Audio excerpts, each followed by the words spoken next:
you have these hidden rules that people like me and people from my background don't really know. It doesn't really matter how good your grades are. At the end, there's all of these secret systems that get these basically rich kids into the good jobs. He was bent round on the desk like that, and he was gnashing his teeth at me like a dog, like on the trading floor in front of everyone. And I couldn't believe it. These guys getting paid £1 million a year. It's crazy the way we structure our economy. It's almost designed to make it collapse, because anyone who's really good has a massive financial incentive not to be involved in fixing it, but just to be betting on it. It's kind of mad. Hello, Gary. How are you? I'm good, thanks. Nice to meet you guys. Thanks for having me on. Can I start? Yeah, you've got a slight issue here, Joe, haven't you? I honestly haven't got a fucking clue About? what an economist or financial trader is. Well, you've called in the right guy then. Like, what is it? In a nutshell. So there's lots of different kinds of traders. People who trade things. In my case, I was an interest rates trader, which basically means I made loans. I borrowed money and I lent out money. Your aim is to borrow money at a low interest rate and lend it back out at a high interest rate. Those words scare me. Which ones? Yeah. In fact, that whole sentence scares You me. can break it apart. The interest bit, because you just know that, fuck, I'm in trouble here. The loan bit, I'm like, well, that's not mine. I'm going to have to give that back somehow. And then the high bit, just still don't know what that is. Listen, it's like you're trying to take the rugby ball over there and carry it up there, you know? I'm no good at that either. Yeah. Yeah, I don't know where. I'll tell you what, I'll steer Gary in a certain direction there, Okay. Joe. Gary, you were extraordinarily good at what you used to do.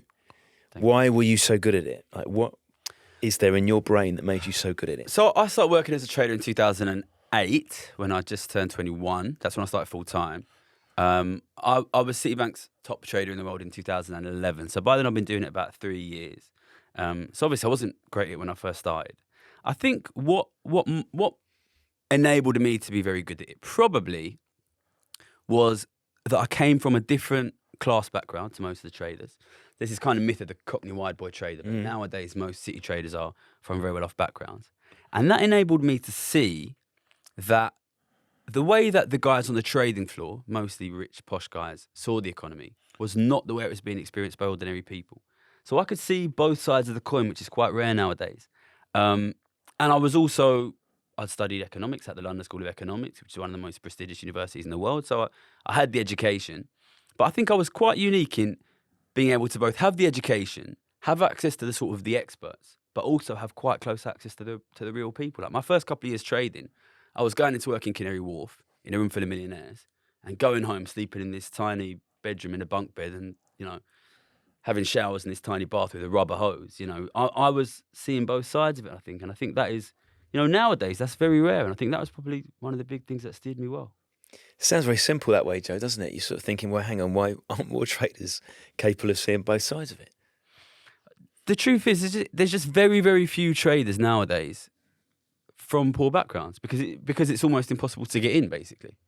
And I talk about this in the book. Like, I was a very talented mathematician when I was at school, and I won a couple of maths competitions. And I always thought if I study hard, I'll get a good job. And I was able to get into LSE, this like very fancy uni. For people who don't know, people know about Oxford and Cambridge. Some people don't know LSE. LSE is basically as prestigious as those unis, and this is where like foreign dictators send their kids, like Gaddafi sent their kids there, like the Chinese Politburo send their kids there, like very wealthy people from around the world. And I thought if I did really well there, I'd get a great job. But what actually happened is, first year I sort of studied a bit, got decent grades. Then I come in second year, everybody goes fully mental. Suddenly everyone's coming in business suits. They're not even going to lectures. All they're doing is applying for 35 internships at 35 investment banks. And obviously at this point, you haven't got your grades yet. So I was a good student, I had good grades, but I don't have them yet. So what you're applying with, CV and cover letter. But what is on your CV and cover letter when you're 19? All these guys from very wealthy families, like this guy had been like head of the Junior United Nations. This guy had founded a charity that drives dirt bikes through the Sahara Desert for some reason. This guy had played the oboe at the Royal Albert Hall, and I'd been fluffing pillows at DFS Sofa Shop in Beckton Triangle Retail Park next to a sewage works. You know what I mean? So you have these hidden rules that people like me, people from my background, don't really know. It doesn't really matter how good your grades are. At the end, there's all of these secret systems that get these basically rich kids into the good jobs. There's a lot to go out here, Joe. I'm excited already about this episode. But just one thing you said there, Gary, like when you said you were really good at maths, how do you find out that you're amazing at maths beyond getting 10 out of 10 or whatever it is when you're at primary school? How do you find out that you're not just good at maths in your school, but you're exceptional at maths? I think this, obviously, you do well in your exams, and you think I'm good. And then I passed my 11 plus, and I went to the grammar school. And I kind of thought when I get to the grammar school, it'll be full of like, dead smart kids. But then you get there and you're still doing well in your exams. One thing that I realised when I went to grammar school, everyone there is kind of the smartest kid in the school they came from, right? And a lot of kids were kind of a bit jealous of my maths ability. And they would say, oh, we know you're studying, we know you're studying. Because I was that kind of kid that sits at the back and like cracks jokes and this kind of thing. But then I'd bring them back to my house and they'd see I lived in a tiny little terraced house. There wasn't even a desk, And when I went home, I was playing football on the street. I wasn't studying at all. So I think when you start realising, not only am I sort of the best at maths here, I'm not even studying. Everyone else is studying. And then you get put in the school maths team and you go and you win competitions. And, we'd be winning in competition by 20 points and I'd be beating my guy by 25 points. And you just you realise I'm really good at this. It's a strange thing to say, but it's, and I'm aware that I didn't really work for that. I didn't do anything to deserve. I don't know if you feel the same about your sort of sporting ability. You probably felt that there was a strong degree of natural aptitude there behind it. Well, I was just big and angry, but Yeah. I have spent most of the career with imposter syndrome of like, how the fuck have I managed to get here? Just blagging my way. But I was naturally just steered into that avenue because my attributes suited it. You were big, you were strong, and you liked whacking people. So Yeah. rugby sort of fit the bill for me. Yeah, for me, you just get put in the team, you go into the competition and you win it. And I guess I was aware there was a kind of an effortlessness. The truth is I never really studied. And I ended up getting expelled from school for selling drugs when I was 16. And it was only then that I got my head down and I was like, well, we're going to have to start working it, basically. And then, You immediately, having described yourself as I never really worked hard, yeah. or you did work hard, but you never really, you just had it sort of naturally, Yeah. would be the classmate. I'd go, you fucking wanker. Yeah. And I Like, think some of my it classmates just did say that. comes so easy to you, just like that. And you're like, I'm sitting there trying to work this all out, trying to have a gander at your work and all that. Like, and I'd be so frustrated with you because it was you just naturally just Yeah, gifted some with of that my one. classmates, and I probably wasn't the most humble about it as a kid, if I'm totally honest. Some people accuse me of not being the most humble about it now, but look, that's what I get. There are a lot of breaks I didn't have in life, and that was the one I had, and you had to ride it. So you were top banker in 2011 for Citibank. 2011 Citibank's top Citibank, banker, Trader, top trader. Yeah. top trader. Take us to Citibank. Is it Canary Wharf? Yeah, Canary Wharf was where I So was. they're all like the big tower blocks. Yeah. I think I got done there on one of the cases. Yeah, you did, yeah, with your judge you flew in from They made it Canada or look whatever like it a was, proper courtroom. I was like, isn't this like the banking central of all that lot? Describe the floor, what it's actually like. Is it your stereotype of Wolf of Wall Street? It's carnage, everyone's on fucking phones and blowers and it's... Yeah. Oh, it is? Well, so the first part of the book is how I got my job, and because I didn't have all this fancy stuff on my CV, I kind of gave up on applying, and I just thought I'll be really obnoxious in lectures and hope somebody notices me, and it worked basically. Somebody told me that there's a card game. This guy, I think he's called Luke Blackwood in the book, from Grimsby, wanders up to me at in the uni library, just says Citibank hires one trader a year through a card game, which is basically a maths game. This is a game, so I turn up this game, I win. And that's how I get my first internship. And it creates this kind of mad situation because obviously all these other guys have been kind of training to go into the trade floor. They learn all these acronyms, CDSs, MBA, MBO, CDO, CDO squared, M&A and all this stuff, IBD. I had been doing none of that. So I just walk onto the trading floor wearing the same like blue shirt and yellow tie I used to wear fluffing pillows at DFS. And I had no idea what was going on. You just walk on the trading floor. First thing is it's massive trading floor, all the way back, all the way out wide. And it's rows and rows of mostly men with these massive walls of screens, like 9 screens with this big strip lighting above. It's quite intimidating. When I walked in, it was quite early, like 7:30 first day. So at that point, it's like quiet. You can just hear sort of the buzzing of the lights. But they walked me around, so I sat back in the corner in this sort of unfashionable corner on what was the short-term rates trading desk. And I didn't know at the time, but that was a very unfashionable corner of the trading floor. And it had a bunch of kind of geezers. There was an ex-rugby player, in the book he's called JB, who worked on my desk. And I was kind of thinking, how did this guy end up here? He doesn't seem like he's got an LSE degree. But it was, I was lucky to get in on one of these sort of somewhat old-fashioned trading desks that had a few of these old sort of geezerish types, even if they weren't from the East End. And it is loud and it is mental. Some of the guys I worked with were totally crazy. And it was a mixture of, there was one guy who got a job on the cash desk at Halifax when he was 16, has worked his way up, scouse geezer. There was this other ex-rugby player. There was another sort of posh boarding school type. There were a couple of these sort of maths whizzes from top universities. But they were mad, basically. They were mad. And they I don't know why, they took a shining to me immediately. They sent me off on my first week to go and buy 100 burgers for the whole trading floor and then carry 100 burgers back. And then they immediately sent me skiing immediately afterwards. With the Hang on. burgers. Do you mean, when you say immediately, you came back, delivered the burgers, and then when got on a flight? I sit down and they go to me, have you got a passport? And I was like, yeah. Because I had to get one because I'd gone to Tenerife, throw up all over Tenerife for celebrate my A-level results. And I said, yeah. And then they said, well, go get it, you're going skiing. And I was on the train texting my dad, Dad, where's my passport? And he's like, it's in the drawer under my bed. And it was there. It was, that's the kind of stuff that they did. So like all the cliches, Gary, for those of us who have only really experienced trading through films and TV, let's go through some of these cliches, Joe. Because you enjoyed Wolf of Wall Street, didn't you? The madness going on there. So, totally masculine, like really alpha? Massively. When I was there, I'd imagine it's maybe changed nowadays because I worked for 7 years as a trader, never once worked with a woman. That's probably not allowed nowadays, but it was, yes. I mean, there's a lot of masculinity in the book. We could probably say some of it definitely verges into toxic masculinity, but an extremely masculine environment I worked in, yeah. How did that manifest itself? What sort of stories were going around? So one of these guys, there's a guy in the book called Rupert who I describe in the book as looking like he was unexpectedly dropped off at boarding school when he was 8 years old and not picked up till he was 21, which I later found out to be not far from the truth. And this, you might think he wouldn't like me because very different class background. He loved me. He used to call me Gary the Geezer, took me out in Clapham every night as his little like artful dodger Cockney sidekick. And one time he took me out like too late and I drank too much. So I come into the office and I threw up in the bathroom, got sent home. And then the next morning, the boss man said, oh, did Rupert do that to you? And I just sort of laughed it off. Then when Rupert came in, the boss man said to him, Gary said you did that to him.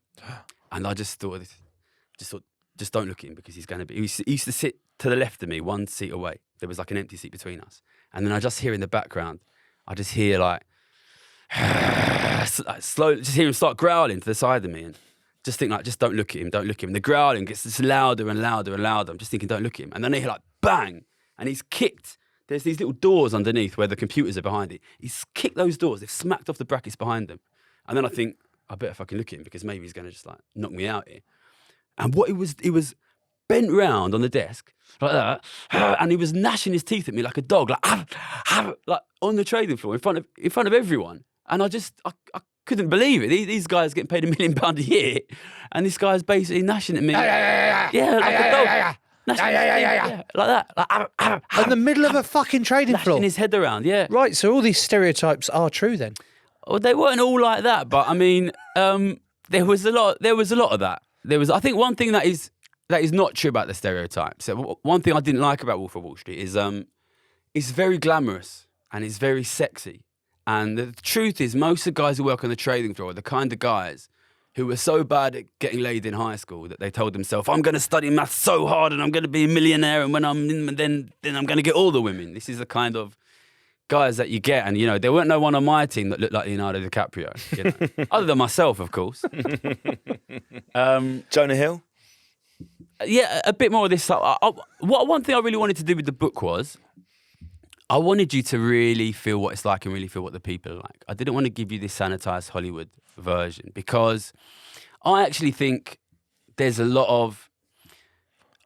I've pissed off a lot of people in finance with this book. And I think if I'd written a book saying guys in finance are hedonists and they're party boys and they're just whacked up on cocaine all the time and they're like going out partying and sleeping with women, they would have loved that. But what I've kind of said is, once you peel a layer back, there's a lot of deeply unhappy men here on the trading floor. And I think that is what's hit a nerve and upset a lot of people. But that's what I feel that place is. And I want you to see that side of it.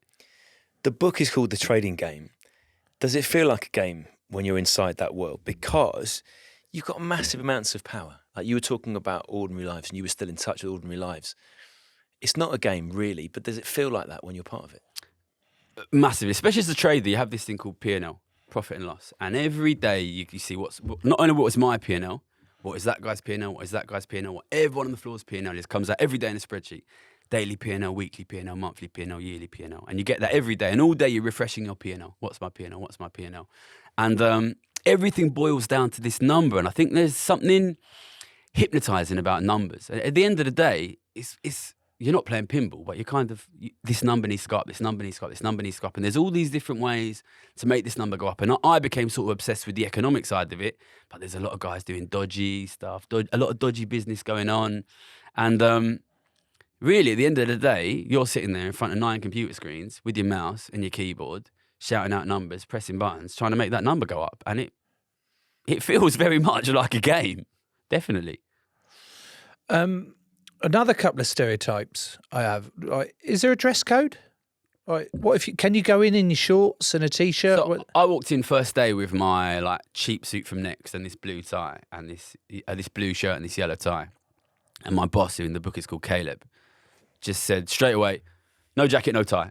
nobody wore jacket and tie. I think some of the European banks, maybe Credit Suisse, UBS, have a more like fancy dress code. But this Citi Bank had it had a very cold-faced vibe. And as I became more and more obsessed with trading, at first I was living in Ilford with my parents, taking the train in. After about a year and a half, I moved to Bow, East London, which is not far from Canary Wharf, and I was cycling in. And I became so obsessed with the game. I would cycle in down Crisp Street, and then I'd just get on the floor 7 a.m., 6:30 a.m., headphones on, trading. And I would get changed before everybody else came in. But then I became so obsessed with the trading, I started to forget to get changed. And I would realise at like midday that I was still wearing like a tracksuit and a hoodie. And but by then I was such a good trader, nobody would even say anything. So it was, I think a big thing about the book is about obsession with the game. Obsession with the game, obsession with the money. And there's no doubt that that is part of what made me so good at the game. But it's also, there's a question of what that does to me personally. And I think there's also this sort of broader question of what it does to society when we allow ourselves to become obsessed with money. Because I think we have this sort of perverse situation. So I run a YouTube channel now. And I talk on the YouTube channel every week about, it's called Gary's Economics, by the way. I talk every week about the economy is getting worse and worse for ordinary families because of growing inequality. You need to take action. You need to be willing to be political as a group with other ordinary people. And the number one most common question I get on my channel is, Gary, how do I make money? And I think it's about obsession. I don't know if you felt the same in your career as a rugby player. Obsession can be a wonderful thing because you feel in the moment, you can feel very in the flow. But when you're obsessed about one thing, everything else can fall apart. And that's what happened to me. I think that's in a sense, that's what's happening to our society, I think. Does it creep up on you that? Like, this is what interests me, Joe, because money is alluring. And particularly if you haven't come from money in the first place, then I imagine, Gary, that first salary you're taking home. Yeah. You worked in DFS, you know what it's like. That first time you see that number on your salary, you're like, whoa. It blew me Dad away. works in the post office, is that right? Dad worked in the post office. So you're pretty much doubling his salary. So it's not in trading at that time. It wasn't salaries; it was bonuses. And I had this idea in my head. I was on 36 grand, which I thought was massive. And we're talking about back 2008 here. So that was your flat salary that you'd paid no matter what. Yeah, and it was, and even now that's a good salary for a 21-year-old, 22-year-old, which is what I was. But I had this idea in my head. I want to make 100 grand bonus. 100 grand was like biggest number I can imagine, basically. And I spoke to my boss. So what do I need to do to make 100 grand bonus? And he said, you need to make $10 million for the bank. Then you get 100 grand bonus. And I was like, all right, done. Go back, did my numbers, what trades do I need to put on? Put the trade on. I was aiming for 12 million. Give yourself a little margin for error. And I made basically exactly that, $12 million first year at the bank. I turned 23 back into that year. And I was expecting 120 grand bonus. Sit down in the room, put the paper down on the table. I remember this like it was yesterday. I was looking on the paper for 120 grand. It wasn't there. The number at the top was 395,000. And I remember exactly what I did. I pointed at the number and said, is it that number? And my boss said, yeah, it's that number. And he's laughing. And I remember exactly what I said. I said, wow, that's a lot of money. And it was that amount of money to me, it was incomprehensible. Even 100 grand was and is a huge amount of money. To be paid 395 grand, I just turned 23. I was still living at home in a tiny little terraced house with my parents in Ilford. And you might think that that is amazing. And I knew at the time it should be amazing. But the next thing I remember is I was sitting back on the desk. And by then I was working with this Scouse trader, Billy, who was like a sort of kind of a father figure of mine. And I felt like I was going to start crying. It was really weird. I was sitting on the desk and I was thinking, like, what the fuck is going on? Why do I feel like this? And this guy, Billy, could see, and he come around the other side of me so the other traders couldn't see me. He goes, go sit outside. Sit outside in the grass, take a moment, like, you know. So I went outside. There's a little sort of patch of grass in Canary Wharf, like in between the skyscrapers. I sat there, and the first thing I thought about was my dad. My dad worked how hard he used to wake up like 5 a.m, and the train used to go past the back of the house, and my mum used to wake us up so we could try and like wave at him. And he was like early in the morning till late in the evening working, come home tired, 20 grand a year. My mates' dads, you know, I went to school in a very poor area, lots of like kids recently migrated from Pakistan, like big families in small houses. And part of you thinks, you know, here's me, 23 years old, 395 grand. And part of you knows that it's wrong. But another part of you thinks, what the fuck? Why were we forced to do that? You know, I used to buy 2 Scotch eggs for lunch every day, 75p from Tesco. And you just think, all those motherfucking Scotch eggs. You know what I mean? How many Scotch eggs? I could buy fucking millions of them now. It's fucking great. Yeah, but so it was weird because I think looking back now, at the time I think I just felt confused more than anything. But looking back now, I can see that it was a shock. It was a shock. But then also it sets this fire light in you, which is like, I want more. If I made 395, what did he make? What did he make? I want to be the best. I want to make more than these guys. Explain to me that 395 deal. What exactly did you do to get that 395, and how long did it take? Like, is that a phone call? Is it a couple of weeks? Is it like, how did you do that? So I found out I needed to make $10 million for the bank, maybe let's say May 2009. So that was 2009's bonus. Really, all I did was I made a big 1-year loan of US dollars. I lent US dollars out at about 2%, because this is post 2008. Everybody needed US dollars. And, you know, we're Citi Bank, we had US dollars. I lent out about $1 billion US dollars for about a year at about 2%. And then I just borrowed them slowly back day by day, because you could still get... So central banks, like in this country, the Bank of England, they lend money to the commercial banks, and like for 1 day at a time. But that only 1 day at a time. So then we intermediate the money. We borrow from the central bank for 1 day at a time, and I lend to you for your mortgage for 10 years or whatever. So I lent money out, US dollars, 2% for a year, and I just borrowed them back every day at 0%. You make your 2% on $1 billion, and that's $20 million. You know, and I'd made 12 by the time of the year, because it's half a year basically. It's that sounds absurdly simple, and I thought even you followed that, perhaps. Yeah. He's looking confused. You're loving this, aren't you? I knew you would. I'm not loving it. No, you would, because right, it's always difficult for me Yeah, don't worry. when you get a highly intelligent guest on. Who the fuck are you borrowing and lending those $1 billion worth to? Like, what? Where's this money going? Yeah. And how's this money coming back? So, essentially, I borrow from the US central bank. Essentially, there's a few other steps in it, but the US central bank, this is going to sound confusing. The central banks, like the Bank of England and the US Federal Reserve, they can print money. This is where money originates. Yeah. They print the banknotes, and I borrow it from them. So after the crisis, they're lending money very, very cheaply, effectively zero. Borrow from them at near zero, and then I lend out to, for example, foreign banks that need money, which ultimately, at the end of the day, funds things like your mortgage, basically. So I'm borrowing from central banks, US central bank, and I'm lending it to not directly you. There's a million middlemen in between, but basically, yeah, this is how money gets from the central banks to people like yourself for your mortgage. It's way above my pay grade. What the fucking hell? This is carnage. My mind's in overdrive. The second book will be economics for you, Joe. Break it down. Economics for But I'll say dummies. one thing. I would Excellent. say you don't need to know economics and numbers to read this book. That's one thing. The book is extremely story driven, and if you read it, and I hope you will read it, and I hope you'll like it. If there's anything that you find is going over your head with regards to numbers and maths, just let it wash over you, because this book is about story. It's about, I want you to feel what it's like to be on the trading floor, and you don't need the numbers to follow it. I hope you would agree with that from what you've read of it. Yeah. Gary, I'm interested in this progression. So you've got to the point, you've got this massive 300, whatever it was, 390? 395, yeah. You've got your 395. And this is how weird it is. This is how weird our brains can work sometimes.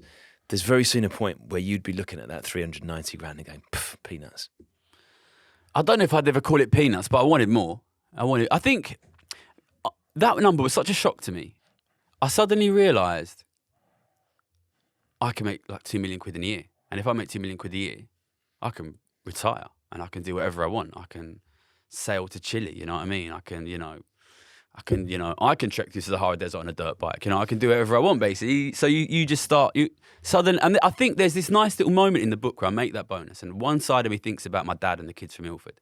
And the other side of me thinks about the guys on the trading floor. And it's this kind of like, it's that competition between like justice two worlds. and greed, basically. But I wanted to be the best. And there was real money on the line. You know what I mean? It was the big leagues now. And I wanted to be the best trader in the world. That's what I wanted to be, Why? Just because you're competitive? Yeah, I think, like I said, I was always very good at things like maths as a kid, but I never really studied because I knew I was good at maths, but I didn't really care about being like number one, exam. It just felt a bit artificial. But suddenly you're here on the big leagues. There's millions of pounds at stake. You're doing things like trying to understand the global economy. You're competing with people who are supposed to be the best in the world. I'm sure it's the same for you. I'm sure you came through school, rugby, county, whatever. But when you're in the big league, you know it, and you're like, this is, I want to be the best in this space. And also, I think when you grow up with a talent, especially you come from a poor background like mine, I've seen a lot of kids who are talented who don't make it to the top. Not a lot of kids like me get a chance. Number one, you want to represent yourself from where you come from, and kids who come from places like you. And number two, I felt like I had an obligation to myself to see how good I actually was. I'm actually good enough to compete with the top guys. You want to know. Yeah, you want to test it. So that was your why. That was your driver, was it? I wanted to. You wanted to be the best, biggest trader in the world. Yeah, but also I wanted to master this craft. There'll be people out there that are maybe not trying to be the best at the world. You could be whatever. You could be a hairdresser. You could be a plasterer. You could be a taxi driver. You want to be good at what you do. You want to feel like this thing that I do is something that I'm very good at. I'm sure both of you are the same in your work. You know what I mean? At what point did it change? Did it change for you that you go, actually, I don't want to be the best in the world anymore. This isn't the world for me. Did the environment and that lot change and you went, I'm out of this? So, I became Citi Bank's top trader in the world in 2011. Top trader, but Citi Bank, global foreign exchange and local markets, traders all over the world. And I was number one. I just turned 25 that year.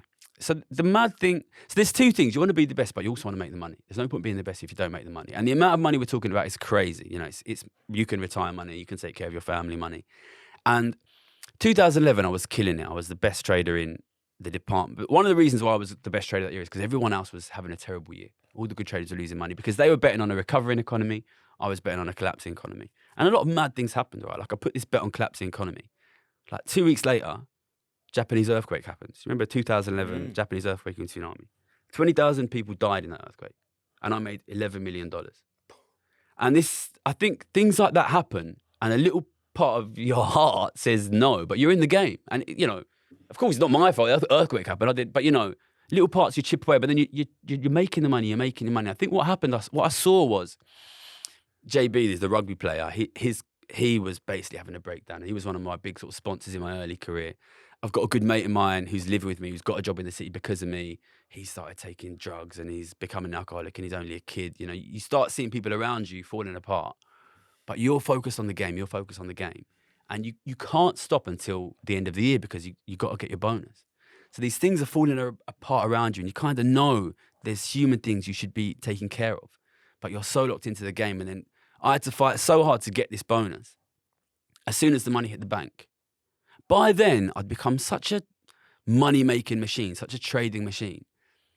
I kind of forgot it instantly. The money went in the bank, done, job done. And I'd become, in a weird way, a shell of a human. I'd become an amazing trader, but everything else had fallen apart aside from it. And it wasn't like an instant moment, like I was like, now I need to walk away. It was, this might sound a bit wanky, but it was almost like a kind of crisis of meaning. I walk into the trading floor, I sit down, and I just think, why the fuck am I here? You know, the money's done. I was the best trader in the whole world. You know, what am I here for? I don't need no more money. There's nothing left to achieve. But at the same time, you're still getting paid £1 million a year. You've worked so hard to get here. Are you really going to just walk away? And that's when we move into the part of the book, which is when I start suffering really kind of serious mental health problems, which is kind of coming about from me asking myself the question, which is, what do you do now? It's an amazing story, Joe, isn't it? What did you, as the money's starting to pile up, it's really interesting that once the money was earned, it just went into your account and you forgot about it. But when you were conscious of it, Gary, what were you spending it on? Did you become flash? Was it cars? Was it the cliches? Or did you not really spend it? I wasn't. I bought one black Vespa for $3,000. A black Vespa? You got yourself a scooter? Which I've still got. Because the thing is, I come from a very poor background, you know what I mean? And I was never the kind of guy who spends money. I wouldn't even have known. I bought a flat, which I still live in today, and it's a nice flat. It's not like a massive luxury penthouse or nothing. And I am somebody who has a tendency to become obsessive about my work. And it's funny because when I was a kid, I really wanted to make money. And if you'd have sat me down and said, like, what for? I probably would have never even known about that. And as soon as I made the money, I stopped spending the money. And I'll tell you what I think it was, right? Like, when I went to grammar school, I was like the poorest kid in the school. And I was a kid who has to wear their uniform on non-uniform day and doesn't have any trainers. And, you know what I mean? Has to wear their school shoes to play football in, this kind of thing, right? And you get judged. And as a kid, I was very aware that I was judged for being poor. And there's this absurdity. You know, we live in this idea that there's a meritocracy, and if you're rich, it's because you're great, and if you're poor, it's because you're shit, right? But like, what about when you're 13? You know what I mean? And you're living with this judgment, and then you're like, I'm going to get rich, and then you get the money. And in an instant, what was funny was I was still wearing the same like 10 quid shirts from Top Man, right? But people would be like, oh, that's a nice shirt, where'd you get it from? Because people suddenly perceive you as rich. Suddenly you're not judged for being poor. And then now, you don't even fucking need the money because you're not being judged anyway. I think what I thought as a kid was I wanted to be rich. And then what I realized when I made money, looking back now, probably I just didn't want to be poor, really. And I think, like, listen, I don't want to say that money's not important because I know I don't have to worry about paying the rent. I don't have to worry about paying the bills. If I want to have a family, I can afford to have a family. And a lot of people are struggling just to do those simple things. And those things really matter. But for me personally, I don't need a Ferrari and a Rolex. Like, that's not what I wanted. So you would get into the trading floor at 6:30 in the morning. Mm-hmm. What time are you finishing? I would get out at 5, which for trading is considered good hours. When I first started, I was getting taken out by this guy Rupert, and there's another guy, South African trader called Spengler, and I had to go out drinking. There's some great stories about me getting taken to my first Japanese restaurant and accidentally eating a piece of raw chicken because we had first course for sushi, right? And I'm like, all right, raw fish, whatever. And then they bring this plate of raw beef and chicken. And I was like, all right, if this is what they do. And then I had a piece of raw chicken and I said to the guy next to me, like, this is disgusting. He just starts pissing himself laughing. And he lifts a piece of the table up and there's a fucking grill underneath. So, you know, when I first started, I was getting taken out a lot and I was at all these, like, having to go to Rocker and Movida and pretend I was having a good time. And, but sort of as I become a big trader, I start to become quite misanthropic in a way. And I start, you know, headphones in, hood up, don't want to talk to nobody. And of course, when you're a big trader, everybody wants to take you out and they want to take you to these fancy restaurants. Then you feel like you owe them. So I brought in a rule, Nando's only. If you want to meet me, we go to Canary Wharf Nando's. I pay for me, you pay for you.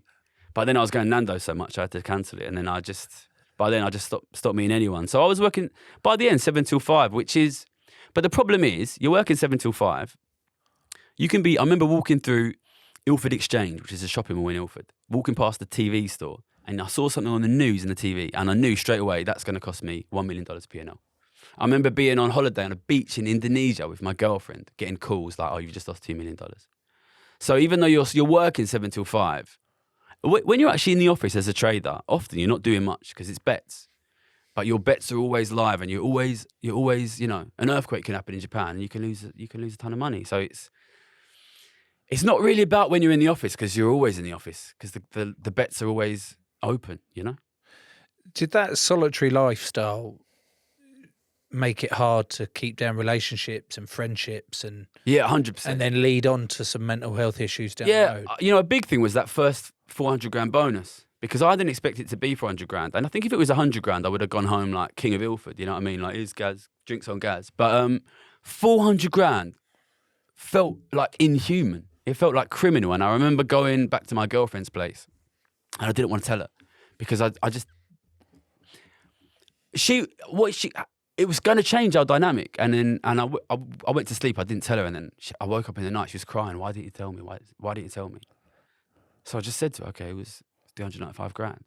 And I saw the sort of the look in her face, and I realised this is always going to change how she sees me, and it's going to change our relationship. And you see the way that money kind of starts to move into and colonise this space of human relationships. And then I went round to my mate's house. I graduated in 2008, right? So a lot of my mates didn't even have jobs.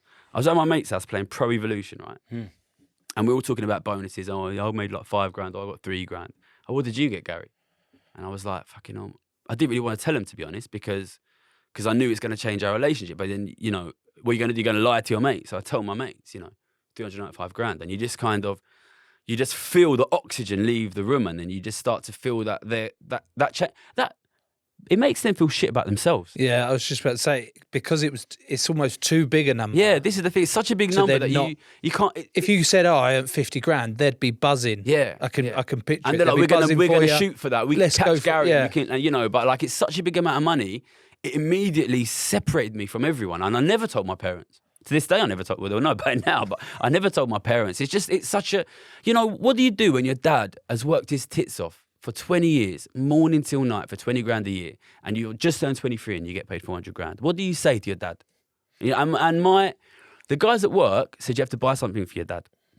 And I didn't even know what to buy him. I was like, what should I buy him? He's like, "What does your dad like?" I said, "My dad likes football." They said, "Why don't you get your dad Sky Sports?" So I got my dad Sky Sports, and we weren't a Sky Sports fan because we were poor, right? And then I would wake up Saturday morning, knackered, hungover, and my dad would be watching Sky Sports. I'd go to the gym with my mate in the book. He's called Harry Sandby. I'd come back, my dad would be watching Sky Sports. What the guys at work didn't know was, before I used to work at Citi Bank, me and my dad used to go every week to Leighton Orient and watch them.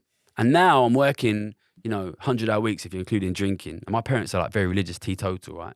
And I don't have time, I don't have energy to go watch Orient lose 1-0 to Dagenham and Redbridge with my dad, And they thought that this money, I could give it to my dad and buy us. But what my dad wanted was for me to go to the football with him. So you see, you get this money poured on you. And I don't want to at all sound ungrateful, but it separated me from my parents, because this kind of, and at the heart of it, I don't think it's right. Listen, I've got nothing against people working hard, making money, moving their family up, but I don't think it's right that we live in a world where the vast majority of people slugging away, long hours, tired all the time, struggling to raise families, unable to simultaneously turn the heating on and feed the kids, and other people go and play a computer game all day and get paid £1 million a year. I don't think that's right, and I don't want to point the finger. I don't think these guys are necessarily the villains, but there is clearly a problem systemically. It shouldn't be that way. And at the same time as the size of your bonus is separating you off from your roots, is your conscience not separating you off from the people you're working with? Like, I can't believe there were many people you're working with who were having the same moral compunctions that you were having. It is and it isn't, right? So in 2000, I started to become obsessed with the economy, and I developed this idea that basically we've got a fundamental structural problem of growing inequality, which will get worse and worse, which means living standards will get worse and worse. And I start to bet really aggressively on this idea. And by that, in 2011, it's phenomenally successful, and it makes me Citi Bank's most profitable trader globally. And I get paid like £2 million on the back of this disaster thing. But it's easy to say, like, is your ethics like giving you a problem? But nobody in the bank says this is wrong.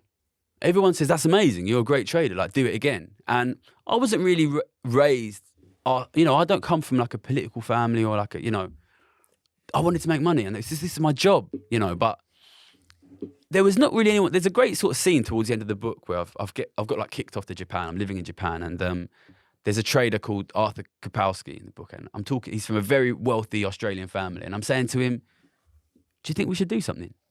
And he's like, "About what?" I'm like, "You know, about the economy." And he's like, "Yeah, we put that trade on." And I'm like, "Yeah, but not the trade. Do you think we should do something about the collapsing economy?" He's like, "What do you mean?" And I think there's this problem with on places like the trading floor. It's not an immoral place. It's an amoral place.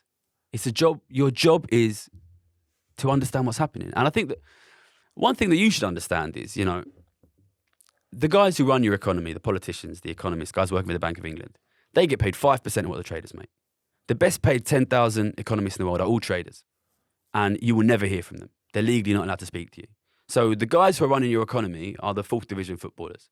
And all the Premier League players are locked in skyscrapers. And they have no, even if they're like me, saying the economy is going to collapse, they have no way to stop it. They have no way to stop it. There's no bell you can go and ring. And what I think is one of the most amazing things is I used to get paid £2 million a year to bet on the collapse of the economy. Now, I've been out here for 4 years now, talking for free. Does the government ring me up? No. You know, does the Bank of England call me up?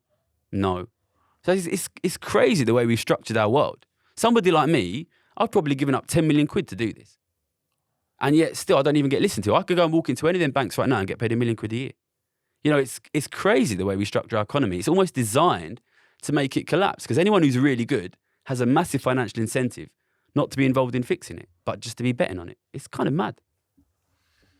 Why? Like, why is it set up like that? Why do we still allow it to continue down that road? That's what makes money for the rich. You know, the rich will pay me £1 million a year to work for them. How much will the government pay me? They won't even pay me 50 grand. And ultimately, what is underneath it is problems of distribution of power in society. Once you have very unequal wealth distribution, then these rich can buy everything. And this is why very unequal countries have corrupt governments. Because if you're a decent politician, you'll make your 50, 60 grand a year. Whereas David Cameron goes and makes 10 million quid 1 year after he leaves working for Greensill. You know, if the rich are much more powerful than the poor, they will use their power to buy people like me and to corrupt politicians. It's about imbalance of power in society. And it's only because I'm fucking mad, I've walked away from 10 million quid because I don't want to see this country go down the toilet and I don't want to see people like my friends and family have their lives collapse that I'm here talking to you. But structurally, I should be working for the rich and I would make much more money doing that. There's a couple of really interesting points that you make in the book and you've made in other interviews. One of them is this idea of wealth begets wealth. Mm-hmm. So rich people stay rich and the sons and daughters of rich people stay rich. So talk us through that one first of all, how that works. And it's about assets. It's about ownership of assets. One thing people don't realise is there's this idea called passive income. So if you own a ton of... First of all, is rich people don't just have money in the bank. They own assets. They own your house. They own your mortgage. They own Tesco's. They own the skyscrapers. They own the farmland. They own the natural resources. They own those windmills in the sea, you know. They own the coal mines. These guys own the actual things, right? The physical assets. And they generate passive income from that, which is massive. So if you're Rishi Sunak, his net wealth is estimated by the Sunday Times 700 million. And what about his father-in-law? Yeah, who's much, much, much richer. He'll make, if you have 700 million... Hang on, our Prime Minister is worth 700 mil. According to the Sunday Times, yeah. Not because he's Prime Minister. Yeah, no, I get that. But how does someone who's worth 700 mil think they're going to be able to relate to the majority of the country? Well, a question for you. That they're meant to be running. If you're worth 700 mil and your father-in-law is one of the richest men in the world, perhaps what your real objective is not to represent the people of the country. Perhaps what you want to do is keep taxes low on your father-in-law. You know, there's a big conflict of interest here, don't you think? I'd fucking say so. But he makes 30 million quid a year passive income. That comes from you, basically. And what happens is, somebody like my dad earns 20 grand a year. All of that money goes on rent, mortgage, food, bills, which is passive income for the rich. And then they generate this 30 million quid. And what do they do with that money? They buy the rest of the assets from the middle class. And it's, I don't want to sound like I hate the rich. I am a rich person. I don't want to sound like I hate the bankers. I was a banker and I work with some people who I'm still friends with. And I have a lot of respect for these guys who understand the economy. There is a systematic drive of the people who have the wealth and the power receiving enormous income that they have to buy the assets from the middle class. It's automatic. They have to eat the middle class because their power automatically grows. These guys will grow. Your kids are competing with their kids for the assets like the housing. You have a passive income of nothing, perhaps. They have a passive income of 30 million quid a year. Your kids can't compete with that. And it will inevitably grow. I'm very worried. This is why I quit my job and I do what I do. I think these imbalances of power and wealth will grow. We are seeing a massive loss of wealth and living standards for the middle classes, for ordinary families, for the government. At the same time, since COVID, we have seen the largest and fastest ever increase in millionaire and billionaire wealth. Every single stock market in the world has just hit a new all-time high, basically. Gold price has just hit a new all-time high. In the first year of COVID alone, the average UK billionaire increased their wealth by 630 million quid. I think, I don't think people really, go to the fancy restaurants in central London. Go to Knightsbridge. There's no recession there, mate. These guys, it's connected. Your living standards collapsing, their living standards exploding, your wealth collapsing, their wealth exploding. They are the same thing. And I think, and I know we have this politics of everything. We don't like to point fingers at the rich. They're eating us. They're eating us alive. So it would end up being a long answer, but in your opinion, how do we go about changing that? You've got to talk about taxes. You've got to talk about taxes. And I know the billionaires that own the newspapers want you to think, when I say taxes, you think I'm saying tax you. Listen, I worked for banks. I made millions of pounds and I brought my family out of poverty and I'm proud for that. And I paid 50% income tax, 10% national insurance. And I'm proud for paying that tax because it supports the country. At the same time, the Duke of Westminster inherited £10 billion and paid nothing. Pardon?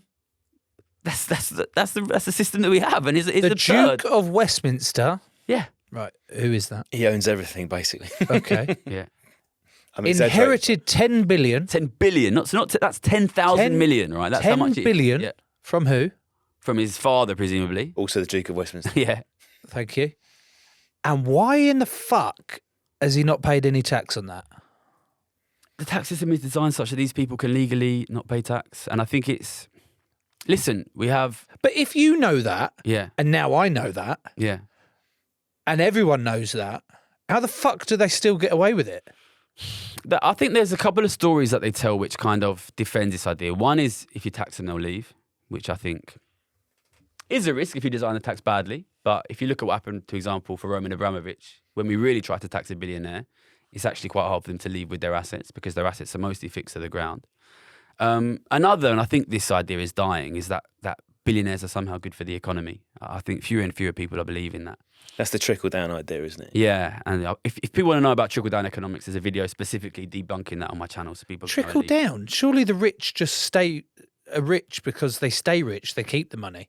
It's worse than that because they are buying the assets of the middle class. They're buying. Look at youth home ownership rates. It's collapsing. And those houses are not disappearing. Somebody owns them. Look at levels of mortgage debt. They're going through the roof. Levels of government debt. They're going through the roof. That debt is not to nobody. Somebody is accumulating credit on the other side of that. And what I want to do is I really want to establish in the minds of the men and women of this country the understanding that their living standards are falling because of growing inequality of wealth. And this is not about hating lawyers and doctors and accountants. This is about families with wealth of 10 million, 100 million, £1 billion. Their passive income automatically makes it grow, and they are out competing you and your kids for assets, which is why you are losing your assets. And that's not the simplest of ideas, but it's right. And if you go and look, I put a video out June 2020 saying after COVID, we'll see a massive increase in inflation, a massive fall in living standards, a massive increase in house prices, a massive increase in stock prices. Because this understanding is right. If you understand the connection between inequality and the economy, you can understand what's happening. And this is why I went from being a poor kid in Ilford to Citi Bank's top trader, because the distribution matters. And it's not politics of envy. This is why your kids can't get houses. And I want your kids to have houses and secure lives. And if you go and look at really unequal countries in the world, go and look at South Africa, go and look at Nigeria, go and look at India, living standards can be much, much worse than they are now. And housing can be much less affordable than it is now. And if you think that can't happen in this country, go and read Charles Dickens. It happened in this country and it can happen again. But we can stop that, but only if we understand that inequality is at the root of the problem. Is one of the issues, it's a strange phrase to use, almost this delusion of aspiration, Gary, because when we talk about taxes on wealth, people who are never going to touch that sort of wealth almost imagine themselves, because we all like to think that we might. So people like to think they might be a millionaire one day or a billionaire, because obviously there are millions of millionaires now. It's about billionaires. But this idea that people don't like increased taxes because they think one day that could be me. If everything works out, that could be me. Yeah, and there's this kind of like classic British idea of you look after your own garden, and you don't want to be jealous of the guy down the street. You don't want to like criticize them, and you know, I'm like that as well. You know, this is not about attacking the rich because I dislike the rich. This is about the economic consequences of allowing a small group of people to become extremely wealthy, which is they buy the rest of the assets. They outcompete the middle class, and it's the truth is what we've created now is this kind of absurd situation where actually, and I think this is very visible for young people, your financial outcomes are becoming increasingly completely disconnected from how smart you are, what job you get, how hard you work. I've got mates earning 60, 70 grand. You can't buy a house because it's impossible, because the prices are so high. And who's buying those houses? Kids whose parents are giving them £500,000 to buy the house. You know what I mean? Listen, I'm all about meritocracy. I'm all about meritocracy. I want you to be able to work hard, to study hard, to get a good job, to make money and get rich. But is that the reality we live in? I don't think it is. I see people all around me from where I'm from working their tits off and struggling to even afford kids and houses. And I think the only way to fix that is to move to a fairer society, which is if you give all of the assets to the rich and allow them to never pay tax, they'll have the rest of the assets. And the rest of us, no matter how hard we work, will never have anything. So I think it's about moving towards a more meritocratic system which taxes wealth, not work, that allows ordinary working people to get things like homes and like families. Going back to your story Yeah. of working at Citi Bank, like the end now, Mm-hmm. how did that come about? And just talk us through that.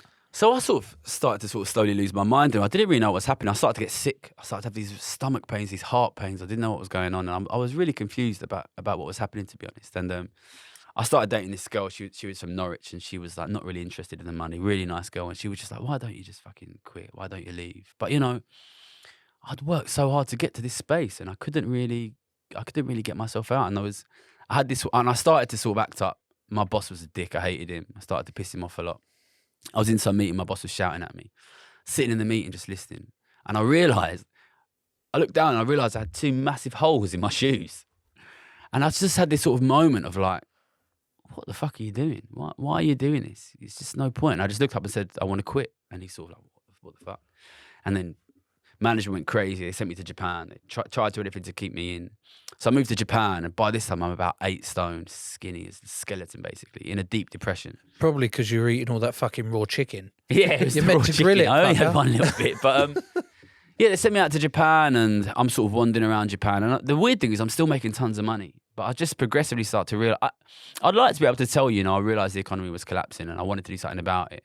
And that definitely was there in the background. But I think I just had this growing realization: whatever I'm doing now, it's not right. I need to figure out what's next. And I got sent out to Japan. I took one more bonus, and I went into my boss and I said, "Listen, boss, I want to quit. I want to quit. I want to go. I want to work for charity, doing some work on inequality." And let's just say that senior management at Citi Bank weren't keen on that idea. And the opening scene of the book is quite a dramatic altercation between me and my boss, who in the book is called Caleb, making it very clear that if I try and leave to go work for charity, in his own words, we can make life very difficult for you.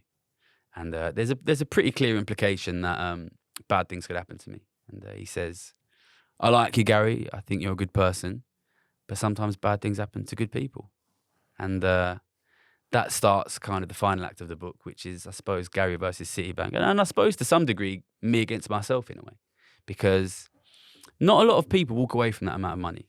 And I'm here now, so you can guess I got away. But the last act of the book is set in Japan. I think it's quite beautiful. I love Japan. I spent 2 years in Japan. It's a place that's really, really close to my heart. I learned Japanese and spent 18 months basically wandering around Japan under threat of being sued by Citibank, eating ramen and going to weird cafes.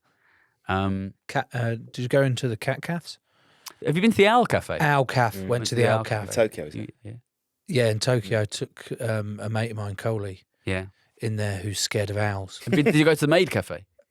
No, I think we walked past that. The Maid Cafe is a bit weird, but whenever my friends would come, they wanted to go to the Maid Cafe. So I would take them, and I ended up going like so often that once I went in, and they said, "Oh, welcome back, Gary. Welcome back, Gary Simon." I was like, "Don't say that. Don't let them know I've been here before." But Tokyo's a wonderful place, and I still go back whenever I can.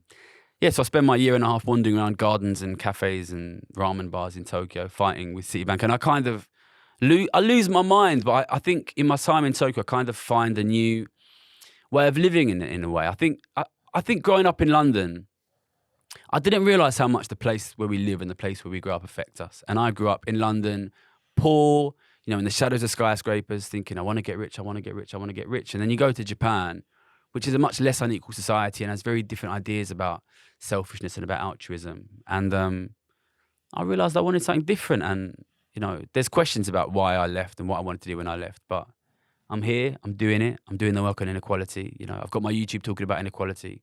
I'm hoping the book can raise awareness in the general public about the problem of inequality. So yeah, it's the fight of me getting out, and I'm here now, so I got out. The line "bad things happen to good people" as like that threat that you had. I wish I could have got some comms on that before we invited Gary in, because now I'm worried we're now under threat. You motherfucker, Ryan, you're doing one here. I think you'd probably be all right. I think I just could sit here and listen to you all fucking day. Well, but we can't. can't. You should get the audio book. And luckily, because Tom's going to nick that one, of course. My Scouse accent is being raved about all over. Oh, Liverpool. you narrate yourself? Yeah, well, it's funny. You walk into the room. The weirdest thing was having to do an impression of my girlfriend from 10 years ago. But you walk in, you sit in the room, they're like, "Can you do accents?" You're like, "Well, I can try." And you have to do like 10 different accents, but I did my best. You didn't? Did you read your own one? You did, didn't you? Yeah, I did. Yeah. I had to I had to call. The worst bit is when you need to fart, isn't it? That is the worst bit. And there's a woman there listening to every noise you make. Yeah. The worst bit for me was having to call. It was an Irish section. I was like, right, I'm going to do the Irish. You did the accent. And I rang up the person who it was. Was it Connor? Yeah. And Connor I O'Shea. I hadn't spoken to her for a couple of years. And he said, "Oh, hello, Joe. That's not what he said. What do you want?" And I went, "Do you mind just reading this line back to me?" And he's like, "What the fuck?" And then I'd be like, and he's like, "What's that about?" And he's saying, I was like, "No, just one more time for me." Yeah. "Dar, yes, I've got it." And then I'd just be like, "Gar, yes, I sent you to the back room and stuff." Of the like pirate ship. Right, yeah, slightly pirate. Bloke at the other end is like, but also "Was slightly this Irish." bloke a pirate, for fuck's sake?" Gary, your book is called The Trading Game. I'm looking forward to reading it. Joe is looking forward to listening to it. I got one tiny little question actually before we finish. Yeah. So you've come in today, you've got a black hoodie on, just got sort of an alien face on, you've got your Adidas 3-stripe tracky bottoms, and unless I'm mistaken, that is a very old pair of Onitsuka Tigers. Yeah, this is about my 6th pair of Onitsuka. No, it's a nice Bruce shoe. Lee wears these in Into the Dragon. Does he? It's an old school one. It's an old school Onitsuka Tiger. So we've heard about what your day used to be like. What is your day like now? At the moment, loads of book promotion. So this book has amazingly come out number one in non-fiction in the whole country, which is amazing. I have to thank everybody who's bought it. And there's been just loads of, everybody wants to talk about it, interviews, Daily Mail, every newspaper, to be honest, basically interviews and podcasts all over, and still got the YouTube, so we make videos when we can. But at the moment, Maddie, my publicist, is sending me around the whole country. We're going to Liverpool and Manchester later this week. I was in Dublin last weekend, talking to people about the book, talking to people about inequality. And to be honest, I'm working as hard as I've ever worked. But I'll do it for a few months, and I'll go to Japan, have a nice holiday. Nice. Okay, if you're allowed one more question, I'm going to squeeze one more in. Yeah. The other week, I lost like a fair whack of money down in Cheltenham. All right. Sorry to hear that. And that was based on expert tips Okay. on the horses. Expert tips, right up until the last race. From a former jockey, you know. Yeah, from a former jockey that was on this show, actually. Yeah. Fuck Thanks, you, Tom. So could you maybe just, is there any expert tips on how I could earn that money back? Because Tips that on goes markets. back to your number one question you're always asked, how can I make money? Yeah. The first thing to say is you do need to be careful, because a lot of people, there's been a bit of a spate of online trading. A lot of people lose money, especially on things like crypto and Bitcoin. It can be super dangerous. I put a video out a few months ago saying we're going to see a massive increase in asset prices, gold prices, stock prices. This year, inflation and rates will both come down, and you'll probably see asset prices go up a lot. But since I put that video out in the last couple of months, everything's gone up massively, which means now is not a great time to perhaps be buying those things. I think the big thing which people missed in COVID was how much money the rich accumulated. that is going to set a fire under asset prices for a long time. Including houses. This is the big thing. Stocks and gold have already gone, but houses have not really moved yet. I think house prices will go up a lot in the next couple of years, and that doesn't bring me joy to say that. And I know a lot of your listeners, especially young people who do not have a house yet, will be very worried to hear that. And I think it's worth sitting and thinking what it does to our society when house prices rise a lot. But I think that the next shoe to fall for me is probably house prices going up. I think other assets like stocks and gold will increase, but they've come up so much in the last couple of months. They might dip a little bit first. But yeah, I have to add anything on that. Just be careful. Don't bet anything more than you can afford to lose. And long term, slow and steady investing is probably the safer bet. Right, I need to go down the YouTube rabbit hole. What am I typing in to find you? Gary's Economics on YouTube, Instagram, TikTok, Twitter, Facebook. Economics for ordinary people. Down the rabbit hole I go. It's good, Joe. You'll enjoy it. Gary, thank you so much, mate. Thanks for having me.